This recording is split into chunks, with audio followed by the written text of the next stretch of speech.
کہ ابھی تک کوئی وفاق کی طرف سے کوئی جو ہے نا ویل تھاٹ آؤٹ کوئی کوآرڈینیٹو کوئی سنکرونائزڈ قسم کی کوئی پالیسی نہیں ہے کرونا کے خلاف کہ جو صوبوں کو دی گئی ہے اور وہ اس کو امپلیمنٹ کریں, اس کو فالو کریں. ٹھیک ہے.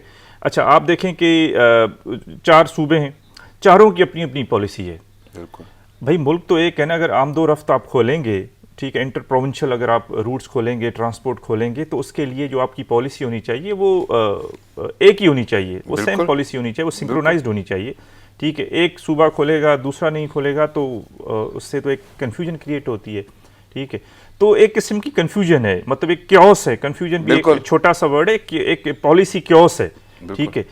سینٹر میں کیونکہ لیڈرشپ ہمیں نظر نہیں آ رہی. دیکھیں میں نے لاسٹ پروگرام میں بھی کہا تھا کہ جو صحیح لیڈرشپ ہوتی ہے نا وہ آپ کو کرائسس کے وقت نظر آتی ہے. نارمل حالات میں تو ہر کوئی جو ہے نا وہ کام چلا لیتا ہے, لیکن اصلی لیڈرشپ آپ کا ویژن آپ کا اسٹیمنا وہ ایسے بحرانوں میں نظر آنا چاہیے آپ کا, جو ہمیں اس وقت بلکہ نظر آتا ہے اور پتہ چلتا ہے کہ ایسے بحرانوں میں قومیں نکل کے آتی ہیں یا لیڈرز نکل کے آتے ہیں جن کا پتہ چلتا ہے. لیکن یہاں پہ صورتحال وفاق کی جو پالیسی صرف ایک ہی نظر آ رہی ہے, جس میں ان کا ویژن بھی ہے اور اس میں کلیئرٹی بھی نظر آ رہی ہے کہ کس طرح جو ہے نا آپ کرونا کو لڑنے کی بجائے کس طرح آپ جو ہے نا اپنے صوبے سے لڑیں, سندھ سے لڑیں. ٹھیک ہے. بیان بازی کریں اور ان کی لیگ پولنگ کریں, پھر ادھر سے بھی ریئیکشن آتا ہے, ایلیگیشنز اور کاؤنٹر ایلیگیشنز. یہ نظر آ رہا ہے ہمیں ابھی تک جو ان کی کارکردگی ہے. باقی کرونا کے خلاف کوئی ہمیں چیز مطلب ایک پریکٹیکلی انہوں نے عوام پہ چھوڑ دیا ہے کہ جی ابھی آپ کو اس کے ساتھ جو ہے نا وہ کو ایگزسٹ کرنا پڑے گا. ٹھیک ہے. اور بھائی عوام ایک تو ہماری اتنی پڑھی لکھی نہیں ہے, عوام کو ریاست جو ہے نا وہ ڈائریکشن دیتی ہے, عوام کو ریاست پالیسی دیتی ہے کہ اس کو امپلیمنٹ کریں. پھر وہ ریاست جو ہے نا اپنے جو اس کے ادارے ہوتے ہیں, انسٹیٹیوشن, اس کے ذریعے اس پالیسی کو امپلیمنٹ کروایا جاتا ہے. آپ عوام کو کہہ رہے ہیں کہ بس آپ احتیاط کریں, اور یہ ٹھیک ہے, اچھی بات ہے, عوام انڈیویجول لیول پہ آپ نے احتیاط کرنی ہے, لیکن جو ہے نا ٹاپ پہ کوئی اوپر سے کوئی پالیسی بھی ہونی چاہیے جو ہمیں نظر نہیں آ رہی. میں نے کہا نا کہ ایک پالیسی کیوس ہے. بالکل صحیح. لیکن میں آگے چلتا ہوں. اندرون ملک پروازوں کی بحالی, آج سے فلائٹ آپریشن شروع ہوگا. Civil aviation S O Ps تیار کر لی. کیسے دیکھ رہے ہیں اس خبر کو؟ آپ کو لگتا ہے کہ وہ ایس او پیز واقعی کوئی ایسی قابل قبول ہوں گی, کارگر ہوں گی؟ کیونکہ اس میں ایسی بھی صورتحال ہے کہ 50% مسافر آپ بٹھا سکیں گے, لیکن یہ ساری کی ساری چیزیں کس طرف جاتی ہوئی آپ کو نظر آ رہی ہیں؟ دیکھیں مجھے تو یہ لگ رہا ہے کہ آپ دیکھیں کہ 2-3 ہفتے پہلے پاکستان میں آپ کیسز دیکھیں کوئی 15-16 ہزار کے قریب تھے. ابھی وہی کیسز تقریباً جو ہے نا کوئی 38 ہزار میرے خیال میں, اگر میں 38 کے لگ بھگ 38 ہزار یہ میرے پاس فگرز پڑے ہیں, 38,594 کیسز ہو گئے 2 ہفتوں جب سے انہوں نے وفاق نے کوئی پالیسی تو نہیں دی, لیکن یہ ضرور صوبوں کو جو ہے نا مسلسل وزیر اعظم کی طرف سے کہا جی لاک ڈاؤن کو ایز کریں, لاک ڈاؤن کو جو ہے نا ریلیکس کریں. اس کا نتیجہ یہ نکلا ہے کہ جو ہے نا ایک سرج آئی ہے ایک کرونا کے کیسز میں. ٹھیک ہے. جتنے زیادہ وہ ٹیسٹنگ ہو رہی ہے اتنے زیادہ کیسز جو ہے نا پازیٹیو آ رہے ہیں. تو آپ دیکھیں 38,000 2-3 ہفتوں میں ایک بڑا ایک جمپ ہے, مطلب ایک کوانٹم جمپ ہے. بالکل ایسے ہی. تو اس سے آپ کو اس سے یہ ایک پیش خیمہ ہے کہ آگے جتنا آپ جو ہے نا یہ لاک ڈاؤن کو آپ ریلیکس کریں گے تو یہ جو ہے گراف ہے وہ کتنا پیک کرے گا, اوپر جائے گا. کہ 2-3 ہفتوں کے اندر صرف 38,000 ہو گئے تو آگے کیا سچویشن ہوگی جب عید کا موقع ہوگا اور انٹریکشن زیادہ ہوتا ہے لوگوں کا. جب آپ یہ انٹر پروونشل آپ ٹرانسپورٹ کو جو ہے نا وہ بحال کریں گے تو اس کے کیا کانسیکوینسز ہوں گے وہ آپ کو نظر آ رہے ہیں. اس 2-3 ہفتوں میں جو گورنمنٹ نے جو پالیسی اڈاپٹ کی ہے, پالیسی تو نہیں مطلب ایک قسم کی میں کہوں گا ایک کنفیوژن ہی ہے یا بتائی ہے. ٹھیک ہے. تو اس سے آپ کو نظر آ رہا ہے کہ کس طرف جو ہے نا وہ حالات جا رہے ہیں آپ کے. تو یہ ٹرانسپورٹ کھولیں گے اس سے اور زیادہ جو ہے نا چیزیں مزید خراب ہوں گی. میں نے آپ کو عرض کیا نا کہ مسئلہ یہ ہے کہ ہمارے جیسے جو third world under developed countries ہیں ان کا ایک ڈائلیما ہے اس طرح کی صورتحال. وہ ڈائلیما کشمکش کیا ہے کہ اگر لاک ڈاؤن کنٹینیو کرتے ہیں تو جو 50% سے اوپر آپ کی یہاں پہ پاکستان میں جو آبادی ہے وہ ملٹی ڈائمینشنل پاورٹی کا شکار ہے. لوگ غربت کی لکیر سے نیچے رہتے ہیں, تو وہ بھوک سے مرنے کا ان کا خطرہ ہے. ٹھیک ہے. اگر لاک ڈاؤن کنٹینیو نہیں کرتے تو کرونا سے مرنے کا خطرہ ہے. تو ایک قسم کا ڈائلیما ہے. اچھا اب یہ اس طرح کی ایمرجنسیز یا اس طرح کے جو کرائسس ہوتے ہیں ان کو ڈیل کرنے کے لیے ان کی پریپیئرڈنیس آپ کی پہلے سے ہوتی ہے. وہ کیسے ہوتی ہے کہ آپ کی اتنی زیادہ اکنامک ڈیولپمنٹ ہوتی ہے, آپ کا ملک امیر ہوتا ہے, آپ کے لوگ پراسپیرس ہوتے ہیں کہ 2-3-4 مہینے مطلب کوئی اگر 6 مہینے بیٹھ کے ان کو کھانا پڑے تو ان کے پاس اتنی فائنینشیل اور اکنامک ان کے پاس جو ہے نا وہ کیپیسٹی ہوتی ہے یا ان کی اتنی زیادہ ان کے پاس وہ ایک بیلنس ہوتا ہے کہ وہ سروائیو کر سکتے ہیں. لیکن یہاں پہ اتنی زیادہ غربت ہے پچھلے جو 72 ایئر سے لوگوں کی پاورٹی پہ اس پہ توجہ نہیں دی گئی, لوگوں کی اکنامک ڈیولپمنٹ نہیں کی گئی, ریاست نے اپنی اکنامک ڈیولپمنٹ نہیں کی اور ویلتھ جنریشن نہیں کی, جس کی وجہ سے اب ریاست کے پاس وسائل ہی نہیں ہیں کہ وہ جو اپنی عوام کو پروٹیکٹ کرنے کے لیے ان کو کوئی ریلیف دے, فائنینشیل ریلیف دے تاکہ وہ گھر میں رہیں 6-7 مہینے, کوئی انڈسٹری کو کوئی دوسرے اس کو کوئی بیل آؤٹ پیکیجز دے. ٹھیک ہے, تو یہ اوورآل ایک ہم نے جو ماضی میں بھی جو غلطیاں کی ہیں, جو کی ایریاز تھے, کی ایشوز تھے, ٹھیک ہے, اس کو ہم نے اگنور کیا. ہم نے ہیومن سیکیورٹی کو اگنور کیا, ہم نے اکنامک ڈیولپمنٹ کو اگنور کیا. اگر آج ہماری ہیومن سیکیورٹی بہتر ہوتی, آج اگر ہماری اکنامک ڈیولپمنٹ ہم انڈر ڈیولپ نہ ہوتے, اگر ہم امیر ملک ہوتے تو یہ ڈائلیما ہمیں فیس نہ کرنا پڑتا اور ہم لاک ڈاؤن جو ہے نا وہ اس کو انشور کر سکتے تھے 2-3-4 مہینوں کی. صحیح, یعنی بس کسی حد تک میں یہ کہوں گا, اور جو کہا جا رہا ہے جیوگرافیکلی ہمیں تھوڑی سپورٹ مل رہی ہے, وہ کون سی چیز ہے جس کی وجہ سے پہلے ہمیں اتنا متاثرین نظر نہیں آئے. لیکن جس طرح آپ نے خطِ غربت کی بات کی, پاورٹی کی بات کی, کل کیونکہ وہ اچھی خاصی کابینہ کے لوگ بیٹھے ہوئے تھے وزیر اعظم کے ارد گرد, اور ہر شخص کو اس کے کام کے بارے میں کہا جا رہا تھا کہ تھوڑا بریف کریں, تو وہاں پہ ایک اور شخصیت وہ ثانیہ نشتر, انہوں نے بتایا جی کہ وہ جو امدادی کام چل رہا ہے احساس پروگرام کے تھرو, وہ 12,000 روپے دیے جا رہے ہیں 3 ماہ کے لیے, اور وہ اچھا خاصا کام چل رہا ہے. وزیر اعظم نے بھی بڑی کھل کے اس کی تعریف کی کہ جی شاید پوری دنیا میں پہلا پروگرام ہے جس میں اتنی جلدی پیسے مل رہے ہیں. 3 ماہ کا دورانیہ, ٹوٹل اماؤنٹ 12,000 پر منتھ. اگر آپ ڈیوائڈ کرتے ہیں تو وہ لازم بات ہے کہ 4,000, اس 4,000 میں 1 ماہ گزرے گا. جن لوگوں کا وہ بتا رہی تھی ثانیہ نشتر, وہ شاید خطِ غربت سے نیچے ہوں, شاید. ان کا تو یہ کہنا ہے کہ آپ جائیں, ڈھونڈیں, ان سے بات کر کے آپ کو پتا چلے گا.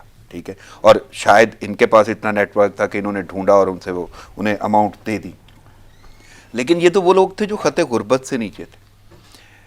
جو خطِ غربت سے نیچے کا مراد یہ ہے کہ ان کا پرسان حال یا لائف سٹائل اس وقت بھی ویسا ہی تھا کہ شاید وہ مانگنے میں یار نہ محسوس کرتے ہوں, اور وہ آج بھی مانگنے میں یار محسوس نہیں کرتے ہوں. آپ کو جس صورتحال کا سامنا ہے اس میں متوسط طبقہ بھی ہے. آپ کو لگتا ہے کہ آپ امداد ان کی بھی کر رہے ہیں, اور جو متوسط طبقہ ہے, یہ ابھی تو میں خطِ غربت پہ گیا ہی نہیں, متوسط طبقے کے جو مسائل ہیں ان کو اگر علاج معالجہ کرنا پڑ گیا, بلکہ کرنا تو اگر خطِ غربت کے لوگوں کو بھی کوئی ڈائگنوز کروانا پڑ گیا کہ ان کی تشخیص ہونی ہے, تو وہ 12,000 جو 3 ماہ کے لیے ہیں, وہ ایک ٹیسٹ کے لیے انہیں کتنے اخراجات ہو سکتے ہیں, اور شاید انہیں سہولیات بھی نہ ہوں. تو کیسے دیکھ رہے ہیں وہ احساس پروگرام, خطِ غربت کے لوگوں کو پیسہ ملنا, اور وہ پیسہ ملنا احساس پروگرام کا جس کے بارے میں اتنی مشہوری کہ پوری دنیا میں بہت تیزی سے اس طرح کوئی کام نہیں ہوا, اور مڈل کلاس طبقہ جو واقعی سفید پوش ہے, جو بھوک سے مرے گا.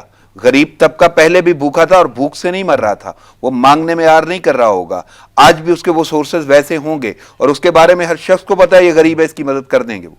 لیکن سفید پوش طبقہ کدھر گیا اور کہاں گیا؟ کہاں گئی وہ ٹائیگر فورس, کہاں گئے احساس پروگرام, کہاں گئی وہ اماؤنٹ, کہاں گئی اس کی ورتھ, کہ واقعی آپ نے ان لوگوں کو بھی پہچان لیا اور ان کے بھی کوئی کام آئیں گے؟ دیکھیں, میں پہلے آپ کی اس بات پہ آؤں گا, اس ثانیہ نشتر والی بات پہ, پھر جو آپ کا پوائنٹ بڑا اچھا پوائنٹ ہے کہ مڈل کلاس جو لوگ جو ہے نا مطلب ایمبریسمنٹ کی وجہ سے, کسی ریلیکٹنس کی وجہ سے نہیں جا پاتے کہ ہمیں امداد کی ضرورت ہے, ان کا کیا ہوگا؟ آپ کا یہ بیسیکلی سوال ہے. سب سے پہلے تو یہ کہ جو ثانیہ نشتر جو بات کر رہی ہے, دیکھیں یہ ہمارا جو اشرافیہ میں نے بتایا نا, یہ کٹ آف ہوتا ہے گراؤنڈ ریئلٹیز سے. نہ اس نے کبھی غربت دیکھی ہوتی ہے, نہ یہ کبھی غریبوں کے ساتھ نیچے لیول پہ کوئی ان ٹچ ہوتے ہیں تو ان کو پتہ چلے کہ غربت ہوتی کیا ہے, اصل میں حقیقت کیا ہوتی ہے, وہ کتنی زیادہ تکلیف دہ چیز ہوتی ہے. اب ان سے کوئی پوچھے بھائی آپ بتا رہے ہیں کہ 12,000 جو ہے نا ہم نے دی, 12,000 از نتھنگ, پینٹس ہیں آج کل کے دور میں 12,000. اگر وہ بندہ جس کو آپ 12,000 دے رہے ہیں جو غربت کی لکیر کے نیچے رہ رہا ہے, وہ 12,000 میں جو ہے نا اپنا راشن بھی خریدے گا, اپنا جو ہے نا وہ علاج بھی کروائے گا, اپنے بچوں کو کپڑے بھی دلوائے گا, مطلب 12,000 میں چلائے گا. 12,000 تو آج ایک بندے کا خرچہ نہیں ہے مہینے کا, مطلب بالکل ٹھیک ہے, اگر اکیلا بندہ بھی ہے, فیملی بالکل کی کوئی ذمہ داری بھی نہیں ہے. اتنی زیادہ جو ہے نا مہنگائی ہے اور وہ جو معاشی حالات اتنے زیادہ ابتر ہو گئے ہیں. ایک تو یہ چیز.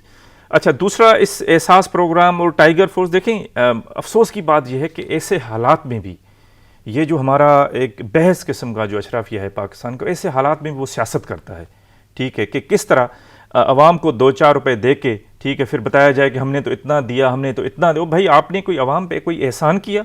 یہ انہی غریب عوام کے لوگوں کے ٹیکسز ہیں, ٹھیک ہے, جو آپ کو دیتے ہیں ریاست چلانے کے لیے. اس کا حساب نہیں لگایا گیا عوام کیا دے رہی ہے, اور عوام کے بہاف پہ یہ جو اسمبلی میں بیٹھے, ایوانوں میں بیٹھے, جو صرف آ کے لڑائیاں اور بھڈے اور کوئی قصہ نہیں. لاسٹ پروگرام میں بتایا تھا کہ یہاں کا جو اشرافیہ ہے وہ تو چور ہے, وہ تو ٹیکس ہی نہیں دیتا, ٹھیک ہے.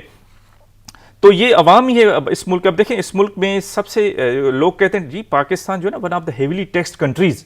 آپ دیکھیں جو جی ایس ٹی ہے, جنرل سیل, انڈائریکٹ جو ٹیکس ہے 70% جو ہے نا پاکستان میں ہے, جو دوسرے ممالک میں کم ہے. ڈائریکٹ ٹیکس زیادہ ہوتا ہے, انکم ٹیکس, لیکن وہ امیروں کو دینا پڑتا ہے, وہ یہاں پہ دیتے ہی نہیں ہیں. تو یہاں کا جو اشرافیہ ہے, یہاں کا جو پاورفل اور جو رچ کلاس ہے, وہ تو چور ہے, ٹھیک ہے, وہ تو کرپٹ ہے, وہ تو انہیپٹ ہے, وہ تو آپ کو ٹیکس ہی نہیں دیتا. یہی غریب لوگ جو ہے نا کوئی چیز خریدتے ہیں, کوئی ٹیبلٹ خریدتے ہیں, اس پہ بھی ٹیکس ہوتا ہے, ٹھیک ہے, کوئی کتاب خریدتے ہیں, اس پہ بھی ٹیکس ہوتا ہے, کوئی اپنے بچوں کو کوئی انہوں نے کوئی ان کے لیے میڈیسن خریدی, جو بھی چیز, تو ریاست کو جو پیسے جو ریونیو جنریشن ہوتی ہے تو وہ اسی غریب عوام سے ہوتی ہے. اور آپ ان کو 12,000 روپے دے کے آپ جو ہے نا وہ یہ جتاتے ہیں کہ جی ہم نے تو عوام پہ بڑا احسان کر دیا, یہ دنیا میں بڑا بھائی آپ نے عوام کو کیوں بھکاری بنا دیا؟ آپ خود بھی بھکاری بنے ہوئے ہیں ایز اے گورنمنٹ, اور آپ عوام کو بھی جو ہے نا اس طرح بھیک دے رہے ہیں. آپ عوام کو ڈیولپ کریں کہ ان کو اس طرح کے حالات میں دینے کی ضرورت ہی نہ پڑے, وہ اتنے خود کفیل ہوں, آپ کی ریاست بھی اتنی خود کفیل ہو, سیلف سفیشینٹ ہو, عوام بھی اتنا. آپ نے یہ کام کیوں نہیں کرتے؟ وہ کہتے ہیں نا چائنیز میں کہ کسی کو روز مچھلی کھلانے سے بہتر آپ اس کو پکڑنا سکھائیں, ٹھیک ہے, تو تاکہ آپ بعد میں یہ احسان نہ چاہے. دیکھیں افسوس کی بات یہ ہے کہ یہاں پہ آپ نے ایک چیز نوٹ کی ہوگی, کسی سیاستدان نے کوئی روڈ بنا دیا, کسی ایم این اے نے کوئی ڈرینیج سسٹم دے دیا گاؤں میں, ٹھیک ہے, کسی نے کوئی میٹرو بنا دی, اچھا وہ بڑا ڈھول پیٹتے ہیں کہ ہم نے تو یہ کر دیا, ہم نے تو روڈ بنوا دی, میں نے تو یہ موٹر وے بنوا دیا, میں نے تو فلاں. او بھائی آپ ووٹ لے کے آئے کیوں تھے؟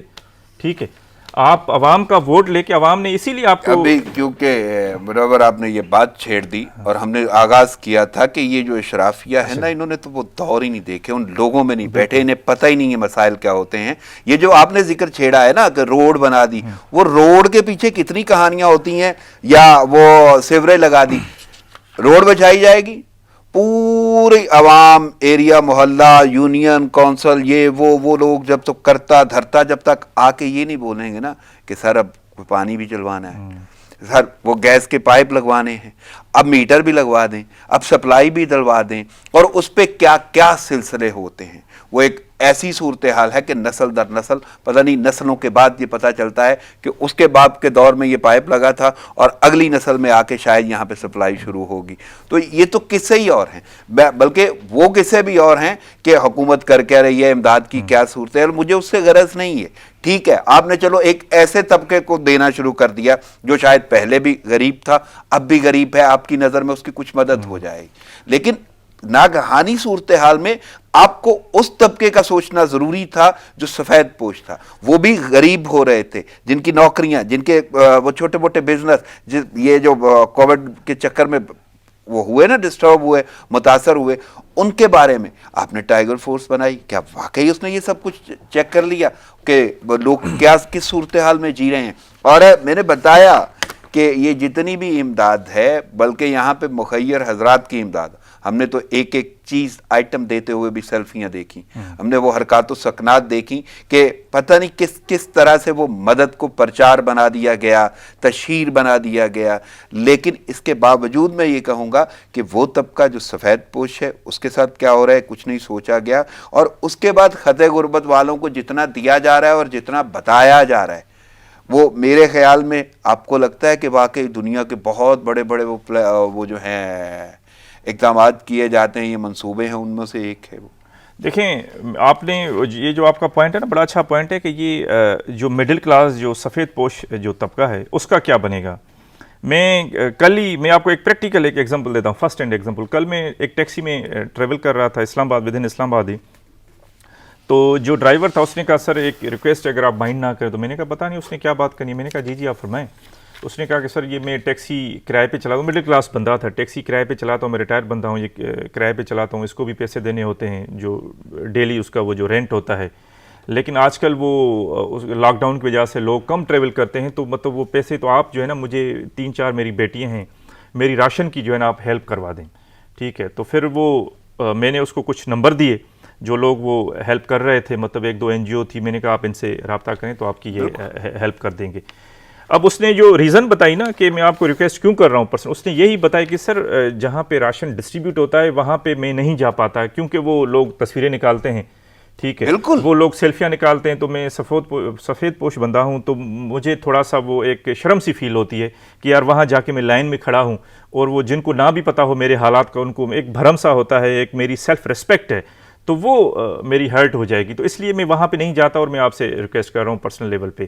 تو یہ آپ کا بڑا اچھا پوائنٹ ہے کہ ایسے لاکھوں لوگ ہیں جن کی نوکریاں چلی گئیں مڈل کلاس کی، اسپیشلی آپ دیکھیں بڑے بڑے جو فرمز ہیں. میں نے لاسٹ پروگرام میں کہا تھا کہ گورنمنٹ جو ہے نا وہ بلینس آف روپیز دیتی ہے ان بڑے بڑے بزنس ٹائکونز کو، انڈسٹریلسٹ کو، اور وہ ایسے ناگہانی حالات میں وہ سب سے پہلے کیا کام کرتے ہیں، اپنے غریب مزدوروں کو نکال دیتے ہیں تاکہ پیسے بچائیں، ٹھیک ہے. تو ایسے حالات میں جو مڈل کلاس تھا اس کی جاب بھی چلی گئی، اور وہ شرم کے مارے وہ جو مڈل کلاس ہے وہ جا بھی نہیں سکتا لائن میں لگ کے، کیونکہ لوگ جو ہے نا وہ پولیٹیکل پرپس کے لیے یوز کرتے ہیں، سیلفیاں نکالتے ہیں. اب مجھے بتائیں آپ نے ایسی سیلفیاں کہ وہ بیچاری جو عورت کھڑی ہے 3-4 ارد گرد جو ہے نا وہ اس کے بالکل وہ ایسے مناظر ہم نے دیکھے، ایسے مناظر کے بندہ جو ہے نا، آپ اور میں اگر وہاں پہ کھڑے ہوں تو ہمیں ایک ایمبیرسمنٹ سی فیل ہوگی. بالکل تو اس لیڈی بیچاری کی کیا اس وقت فیلنگس ہوں گی، ہم امیجن اس کو نہیں کر سکتے. بالکل ایسی ہی صورتحال ہے. دوسرا میں بتاؤں اس سے ایک بڑا ایشو دوسرا جو ہمیں ہائی لائٹ کرنا چاہیے آپ کے اس پروگرام کے توسط سے، کہ جو یونیورسٹیز ہیں، ٹھیک ہے، آپ دیکھیں وہاں پہ کلاسز بھی بند ہیں، ٹھیک ہے، ہر چیز، لیکن گورنمنٹ کو چاہیے کہ جو یونیورسٹیز ہیں ان کو خود پیسے دیں، اور یونیورسٹیز کو کہیں بھائی آپ اسٹوڈنٹس کی فیس تو معاف کریں، ٹھیک ہے. کلاسز بھی بند ہیں، کلاسز بھی نہیں چل رہے، اور آپ ان سے فیس بھی آپ ان سے لیں گے. اب مجھے بتائیں کہ ایک سیمسٹر کی 30-40 ہزار روپے عدیل فیس ہوتی ہے، وہ عام مڈل کلاس کے لیے ایسے حالات میں دینا ممکن نہیں ہے، ٹھیک ہے. لاکھوں اسٹوڈنٹس ہیں یونیورسٹیز میں، کالجز میں، تو گورنمنٹ صرف یہ نہ کرے کہ ان کو آگے والی کلاسوں میں آپ پروموٹ کریں. بھائی وہ جب انہوں نے کلاسیں نہیں لیں، وہاں کا جو سروسز ہیں وہ یوز ہی نہیں کی ان اسٹوڈنٹس نے، نہ بجلی چلی وہاں پہ یونیورسٹی میں، نہ گیس چلی، وہ ہر چیز اس کی بھی تو بچت ہوئی ہوگی نا وہاں پہ. تو آپ ان سے کس چیز کی فیس لے رہے ہیں؟ تو گورنمنٹ کو چاہیے کہ پالیسی بنائے، ٹھیک ہے، کہ ایجوکیشن سیکٹر میں ان کو کہے کہ جی یونیورسٹیز لیول پہ جو ہے نا آپ ان سے فیسز نہ لیں، آپ اسٹوڈنٹ سے، ان کو آپ ریلیف دیں. ایسے حالات میں وہ مڈل کلاس لوگ ہیں، وہ بیچارے کیسے 30-40 ہزار روپے جو ہے نا 70 ہزار روپے آپ کی سیمسٹر کی فیس دیں گے، جبکہ انہوں نے وہ سروسز ان کے بچوں نے یوز ہی نہیں کی. تو ہاں، یا آپ یہ کر لیں کہ جو ہے نا منیمم فیس لے لیں جو آپ ان سے ایگزام کنڈکٹ کریں گے، لیکن پوری فیس لینا میرے خیال میں یہ زیادتی ہوگی اور ان پہ اور زیادہ فائنینشیل برڈن ہوگا. میں ایک اور بڑا ضمن سوال اس کو کہہ لیں اور باریک نکتہ ہے کہ ہیلتھ ورکرز جو ہیں، ہیلتھ کیئر ورکرز، ان کی کیئر کون کرے گا؟ ڈاکٹرز اور پیرامیڈیکل سٹاف جو ہے، یعنی حیرت کی بات ہے. میں نے کل وہ سنا کہ وہ جو ہے معاون خصوصی انہوں نے بولا ماسک پہننا ضروری ہوگا آپ کے لیے، ٹھیک ہے، اور وہ طبقہ جو لڑ رہا ہے، مر رہا ہے، اور وہ مشاورت کے لیے کانفرنسز کرتے کرتے انہوں نے بتایا اپنے حالات، اہل خانہ کے حالات، اس کے باوجود وہ متاثرین میں شامل ہو رہے ہیں، اور بہت سارے ڈاکٹرز، اچھی خاصی ان کی تعداد ہو چکی ہے. کوئی ابھی تک ان سے مشاورت نہیں، کوئی اس کا کوئی عمل دخل نہیں ہے. اب ماسک پورے ملک میں تو شاید لازم ہو جائیں گے، لیکن وہ پیرامیڈکس کے جو صورتحال رہی ہے اس وقت کوئی ایکوپمنٹ اور ایون اب تک کوئی حفاظتی اقدامات نہیں ہیں. یہ پتہ نہیں کون سی کامیابیاں ہیں جن کے سہرے ان کے سر جا رہے ہیں کابینہ کے، لیکن اس معاملے کو کیسے دیکھ رہے ہیں کہ جہاں پہ وہ فرنٹ لائن سولجرز جن کا بڑا کہا جاتا ہے، دبئی والوں نے ڈاکٹرز کی خدمات کے لیے ویزا جو ہے گولڈن ویزا شروع کر دیا، اجرا اس کا 10 سال کا وہ ویزا ہوگا، 10 سال کی اس پہ توسیع بھی ممکن ہو پائے گی. بہت سارے ممالک میں ایسی بہت ساری صورتحال ہیں، لیکن ہمارے ملک میں یہ صورتحال ہے کہ آپ علماء مشائخ سے بھی بیٹھ سکتے ہیں، آپ کاروباری حضرات سے بھی باتیں کر سکتے ہیں، لیکن ڈاکٹرز جو زندگیاں بچانے والے ہیں، جن کی اپنی زندگیاں داؤ پہ لگ گئی ہیں، ان سے آپ بات کرنا بھی گوارا نہیں کر رہے. دیکھیں افسوس کی بات یہ ہے کہ یہ آپ بڑا اچھا آپ کا پوائنٹ ہے کہ ہمارا جو سارا زور ہے نا ہماری ریاست کا، ہماری گورنمنٹ کا، ٹھیک ہے، وہ کس چیز پہ ہے کہ جی ڈاکٹروں کے لیے سفید جھنڈے لہرائیں، ان کو روز اٹھ کے سلام کریں، ٹھیک ہے، پریکٹیکل کام ان کے لیے ہم نے کوئی نہیں کرنا، ان کو کوئی ہم نے ریلیف نہیں دینا. آپ دیکھیں کہ جو ڈاکٹر ہماری زندگیاں بچا رہے ہیں اور جو فرنٹ لائن سولجرز ہیں ایسے اس میں وہ خود، وہ آپ نے دیکھا کراچی میں کیا ہوا کہ وہ ڈاکٹر صاحب وہ ہاسپٹل نے اس کو ایڈمٹ نہیں کیا کہ جی ہمارے پاس وینٹیلیٹر نہیں ہے، اور اس وقت جب بعد میں جب انکوائری رپورٹ آئی تو یہ پتہ چلا کہ وہاں پہ تو تقریباً کوئی 4 سے 5 بیڈ خالی پڑے تھے. لیکن انہوں نے اس کو ادھر ایڈمٹ نہیں کیا اور وہ رستے میں ہی آگے پیچھے جی آپ ادھر جائیں, ادھر سے انہوں نے ادھر ریفر کیا, وہ بیچارے کی ڈیتھ ہو گئی. جو لوگ ہماری زندگیاں بچا رہے ہیں, جب ان کی زندگی خطرے میں ہوتی ہے تو ان کے ساتھ پھر یہ ایک سلوک ہوتا ہے. تو یہ جو ڈاکٹرس ہیں یا جو پیرامیڈکس, جو بھی عملہ ہے, جو بھی صحت کے شعبے سے وابستہ جو لوگ ہیں, ان کی بڑی جو ہے نا وہ خراب صورتحال ہے. پرائیویٹ ہاسپٹلس میں تو لوگ جو ڈاکٹرس ہیں کافی وہ ریزائن کر رہے ہیں, وہاں پہ تو ایکسپلائٹیشن ہو رہی ہے کہ ان کی تنخواہیں کاٹی جا رہی ہیں. ٹھیک ہے, تو گورنمنٹ کوئی ان کے خلاف ایکشن نہیں لے رہی کہ بھئی آپ جو یہ پرائیویٹ آپ جو ہاسپٹلس ہیں وہ ڈاکٹروں کو ایکسپلائٹ کیوں کر رہے ہیں, ان کی تنخواہیں کیوں کاٹ رہے ہیں, جبکہ ایک طرف سے یہ رپورٹس آ رہی ہیں کہ پرائیویٹ ہاسپٹل بہت زیادہ پروفٹ کما رہی ہیں ایسی صورتحال میں. پرائیویٹ ہاسپٹلز اور پرائیوٹ لیبس کی جو صورتحال ہے, سرکاری لیب سے جو اپنے وہ کروا رہے ہیں, ٹیسٹ کروا رہے ہیں, ان کے تو پازیٹیو آتے ہیں, وہی پرائیویٹ میں جا کے کرواتے ہیں. بالکل, ایک تو آپ اتنے پیسے بٹور رہے ہیں اور کھال اتار رہے ہیں آپ عوام کی, وہاں سے پیسے کے, دوسری طرف آپ اپنے جو ڈاکٹرس ہیں, آپ کا جو عملہ ہے اس کو آپ ان کی آپ تنخواہیں کاٹ رہے ہیں. تو یہ کون پوچھ گچھ کرے گا؟ یہ ریاست کا کام ہوتا ہے, یہ اداروں کا ہوتا ہے. بلکہ کون پوچھ گچھ کرے گا, آپ نے یہ جملہ استعمال کیا ہے تو بڑے جو پلیٹ فارم ہیں وہ ایوان ہے, آپ کا ایوان زیریں, ایوان بالا, اس قومی اسمبلی, وہ دونوں مفلوج ہیں اس وقت. ٹھیک ہے, وہ مفلوج ہیں یا جو بھی ہیں, کرونا پہ اجلاس ہو رہے ہیں, اجلاس غیر معینہ مدت تک بھی ملتوی ہو رہے ہیں, اور وہاں پہ ڈسکس کیا ہونا تھا؟ کرونا. ہر بات ڈسکس ہوئی, جذبے نظر آئے, ولولے نظر آئے, جوش نظر آئے, شدت نظر آئی, کرپشن پہ شور و غوغا نظر آیا, ایک دوسرے کی ٹانگ کھینچی کے الزام تراشیاں ہیں, سب کچھ ہو رہا ہے, کرونا نہیں ڈسکس ہو رہا. یہی تو افسوس کی بات ہے. سب سے بڑی جو اور اجلاس کرونا کے ہیں اور غیر معینہ مدت تک وہ ملتوی ہو. دیکھیں, سب سے بڑی جو ٹریجڈی یہ ہے کہ ایسے دور میں اس وقت جو ملک کا جو وزیر اعظم ہے, ٹھیک ہے, اس کو یہ اجلاس پورا جو ہے نا وہ اس کو اٹینڈ کرنا چاہیے تھا. نہیں, وہ تو وفاقی وزیر اطلاعات نے واضح طور پہ جملہ بولا, وہ ملک چلا رہے ہیں اس لیے نہیں آ رہے. ملک چلا رہے ہیں, مجھے نہیں سمجھ آتا ایوان کہاں پہ ہیں, مجھے یہ بتائیں کہ اس وقت کرونا سے زیادہ کوئی ایمرجنسی ملک کے لیے نہیں ہے. تو ایوان میں اب دیکھیں, جو بھی جو جمہوریت میں جو ایوان ہوتا ہے نا, وہ اس کی بڑی ایک اہمیت ہوتی ہے. وہاں پہ آپ آتے ہیں, آپ عوام کے ایشوز آ کے ڈسکس کرتے ہیں, وہاں پہ آپ اپنے آپ کو ایک اکاؤنٹیبلٹی کے لیے پیش کرتے ہیں, لوگ آپ سے سوال جواب کرتے ہیں, لوگوں کے کنسرنس ہوتے ہیں, اپریہنشنز ہوتے ہیں, ان کو آپ ایڈریس کرتے ہیں. وہاں پہ پرائم منسٹر کا کام تھا کہ وہ آتے, وہاں پہ ان کے سوالوں کے جواب دیتے, کوئی پالیسی بتاتے, کوئی ویژن دیتے. ٹھیک ہے, اس کا یہ مطلب ہے کہ وہ بالکل اس کو اہمیت ہی نہیں دیتے. جو عوامی جو فورمز ہیں, جو پارلیمنٹ ہے, جب آپ اس کو اہمیت نہیں دیں گے تو غیر جمہوری جو قوتیں ہیں پھر وہ اس چیز کا فائدہ اٹھاتی ہیں, جب آپ خود ہی سنسیئر نہیں ہیں. یہاں پہ تو کیونکہ ریکوزیشن اپوزیشن نے دی تھی, واقعی اپوزیشن لیڈر بھی وہاں پہ موجود نہیں تھے اور وزیر اعظم بھی وہاں پہ موجود نہیں تھے, اور اس کے ساتھ ساتھ جو نمائندگی کر رہے تھے ان میں سے کسی نے کرونا کی اس طرح بات نہیں کی جتنی کرپشن کے ڈنڈورے پیٹے گئے, جتنے الزامات لگائے گئے, جیسے بیانات دیے گئے. مثلا وزیر خارجہ وہاں پہ بولے اور واضح طور پہ انہوں نے سندھ کو چیلنج کر دیا, تیاری کر لو, آ رہے ہیں ہم لوگ. پنجاب میں ہم نے لوہا بنوا لیا, آ رہے ہیں ہم لوگ.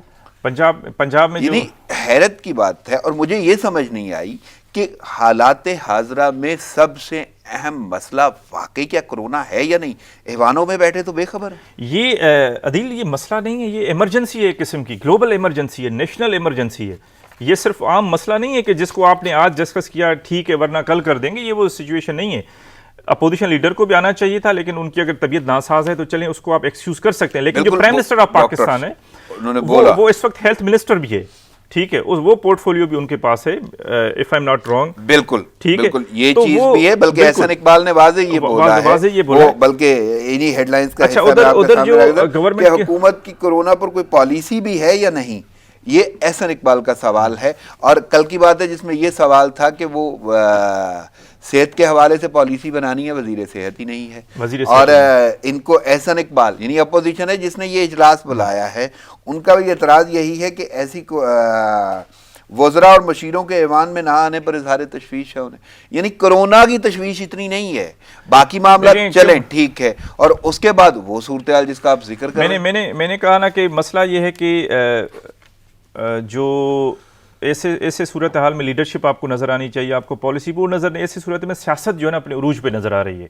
ان کے سیاسی جو ان کی جو پیٹی, میں کہوں گا پیٹی پولیٹکس, ٹھیک ہے, وہ ہمیں عروج پہ نظر آ رہی ہے کہ ہم سندھ کو یہ کر دیں گے, ہم اس کو یہ کر دیں گے. وہ بھائی اس وقت نیشنل ایمرجنسی ہے, آپ کرونا کو کچھ کریں, ٹھیک ہے, لوگوں کی جانیں بچائیں. تقریباً پاکستان میں 822 لوگ جو ہے نا اس وقت کرونا کی وجہ سے اپنی جان کھو چکے ہیں. ٹھیک ہے, آگے مزید کتنی جانے جائیں گی, اس کے لیے آپ ہمیں کوئی پالیسی بتائیں, کوئی لیڈ کریں, ٹھیک ہے. وہ ہمیں نظر نہیں آ رہی. صرف جو چیز نظر آ رہی ہے وہ نظر آ رہی ہے وفاق کا اٹیک جو ہے نا اپنے صوبوں پہ, اپنے فیڈریٹنگ جو یونٹس ہیں اس پہ اس کا جو اٹیک ہے اسپیشلی سندھ پہ, وہ چیز ہمیں نظر آ رہی ہے.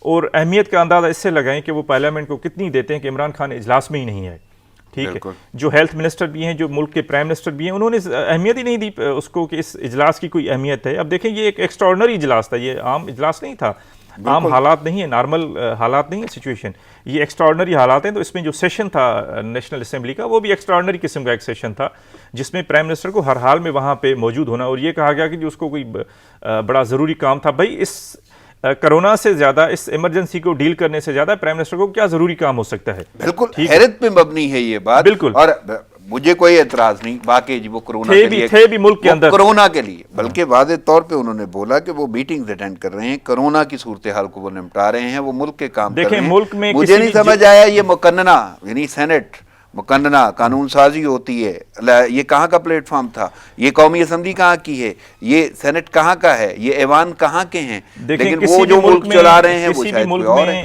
عدیل جو سب سے زیادہ مقدس ترین جو دستاویز ہوتی ہے نا, وہ سیاسی دستاویز آئینی, وہ آپ کا آئین ہوتا ہے. بالکل ٹھیک ہے. اور دوسرا کسی بھی ملک میں سب سے زیادہ جو موسٹ امپورٹنٹ جو کوئی میٹنگ ہوتی ہے نا, وہ آپ کی نیشنل اسمبلی کا, آپ کا جو پارلیمنٹ کا سیشن ہوتا ہے. بالکل, اس سے بڑی کیا پرائم منسٹر کو جو ہے نا کوئی ضروری انگیجمنٹ تھی یا کوئی میٹنگ تھی کہ وہ اجلاس انہوں نے اسکپ کیا اور وہ میٹنگ کو زیادہ انہوں نے اہم سمجھا, اگر کوئی میٹنگ تھی تو. بالکل بالکل. مسئلہ یہ ہے کہ یعنی کل بھی تو انہوں نے مسئلہ یہ ہے ساری اپنی کابینہ اکٹھی کر کے میڈیا پہ سب کچھ بولا. مسئلہ یہ ہے کہ ہمارے پرائم منسٹر کو اپنا وہ جو انا اور جو ایگو کے جس ہائی ہارس پہ بیٹھے ہیں, لیکن میں اس پہ نہیں جاؤں گا. شخصیت یعنی کوئی قدغن نہیں, مجھے تو صرف حیرت یہ ہے کہ آپ پالیسیز, آپ کی ریزنز, آپ جو تنقید کر رہے ہیں یا جس طرح آپ بات کر رہے ہیں, حالات حاضرہ ملک کو اس وقت جن چیزوں کی ضرورت ہے, اتنی بڑی کابینہ ہے, بڑی آسانی سے غریبوں کے بارے میں کہا جا سکتا ہے, بڑی آسانی سے سفید پوش طبقہ نشانہ بنایا جا سکتا ہے,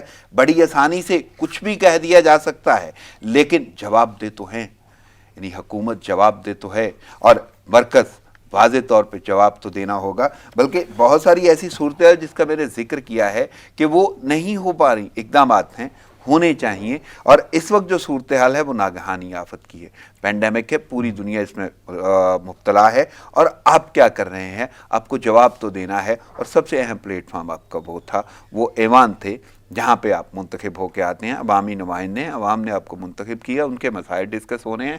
لیکن جس نام پہ وہ ڈسکس ہو رہا تھا, وہاں پہ ڈسکشن ہو رہی تھی, وہ نام ہی نہیں تھا, وہ برائے نام تھا. باقی سارے قصے وہاں پہ ڈسکس ہوتے رہے اور دونوں جانب سے ہوتے رہے, لیکن اس کا کوئی یہ آپ نے ایک بڑا اچھا, اس پہ میں تھوڑا سا ضرور جو ہے نا وہ اپنے ویوز دوں گا. آپ نے کابینہ کی بات کی, کل میں کوئی ایک دو دن پہلے میں نے ایک خبر پڑھی کہ ملک میں جو کابینہ ہے اس کا جو حجم ہے, والیوم ہے, وہ 50 سے جو ہے نا تجاوز کر گیا ہے. اب میں آپ کو مزے کی بات بتاؤں کہ اس ملک میں جس چیز میں ترقی ہو رہی ہے نا, جو چیز پھیل رہی ہے یا جو چیز فلرش کر رہی ہے, وہ آپ کی کابینہ کا حجم ہی ہے. ٹھیک ہے. امریکہ دنیا کی سپر پاور ہے, militarily America is the strongest country on the planet. ٹھیک ہے. دنیا کی نمبر 1 اکانومی ہے, پوری دنیا کو وہ اگر کنٹرول نہیں کرتے تو اس میں ایک امریکہ اس وقت ایک ہیجمن ہے, گلوبل ہیجمن ہے. بالکل. ٹھیک ہے. آپ کو پتہ ہے رانا صاحب کہ اس کو کتنے لوگ چلاتے ہیں؟ امریکہ کو تقریباً بشمول ڈونلڈ ٹرمپ ان کے صدر 16 لوگ چلاتے ہیں. ان کی کابینہ میں ایڈوائزر اور دوسرے لوگ ملا کے تقریباً کوئی 16 لوگ بنتے ہیں, 17 جو ہے نا, جو پوری دنیا کے اتنے موسٹ پاورفل ملک کو وہ چلاتے ہیں. ٹھیک ہے. نہ صرف اس کو چلاتے ہیں بلکہ پوری دنیا کو بھی اپنی انگلیوں پہ نچاتے ہیں.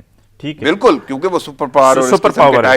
اور یہاں پہ 50 سے زیادہ جو ہے نا وہ بڑی کابینہ ہے, لیکن پالیسی ہمیں کوئی نظر نہیں آ رہی.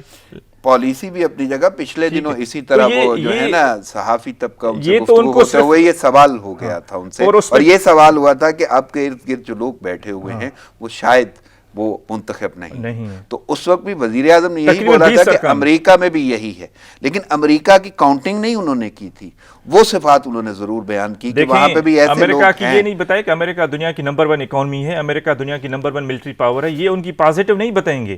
ٹھیک ہے. لیکن یہ ضرور بتایا امریکہ میں, اور اس میں یہاں پہ 20 تقریباً جو ہے نا کوئی ان الیکٹڈ نمائندے ہیں. ٹھیک ہے.